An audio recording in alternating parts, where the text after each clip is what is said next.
جاهز؟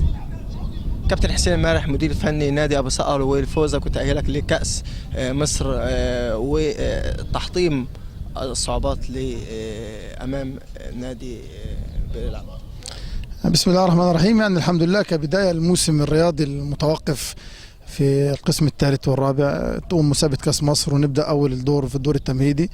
الفترة اللي فاتت احنا لينا حوالي 3 شهور أو أكتر بنعمل فترة إعداد، فترة كانت كتيرة وطويلة، اللعيبة ملت ومفيش طموح، مفيش أي حاجة، مفيش أي دافع الناس تديها. النهاردة الحمد لله كبداية وبداية الموسم وكبداية ماتش الحمد لله نتيجة كانت مرضية لحد ما 3-0.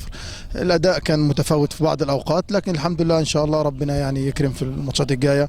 لكن اهم شيء اكتر من نتيجه ومين يكسب ومين يخسر، احنا بندعو الناس المسؤوله والناس المهتمه بالرياضه ان النشاط يستمر، لان انت عندك حوالي 6 فرق في القسم الثالث وعندك حوالي 10 فرق في القسم الرابع، شوف كم لعيب وكم مدرب وكم اداره، فلازم النشاط يستمر عشان الحياه تعود تاني لسينا. وانت عارف الرياضه هي اللي بتمثل شريان الحياه للجماهير المصريه. وعد من الكابتن حسين المالح لنادي ابو صقر واهل سينا في البقاء في الدوري الاضواء ان شاء الله. والله احنا ان شاء الله طموحنا وكل الشغل احنا شغالين عليه الفتره اللي فاتت ان احنا ان شاء الله ان احنا ربنا يكرمنا ان شاء الله ان احنا نكون لنا نصيب ونكلل المجهود ده بالنجاح، ان احنا نقدر نصعد للقسم الثاني اللي هو الممتاز به وكلنا نصيب ان شاء الله في الصعود ان شاء الله. توفيق ان شاء الله. شكرا يا كابتن توفيق، شكرا.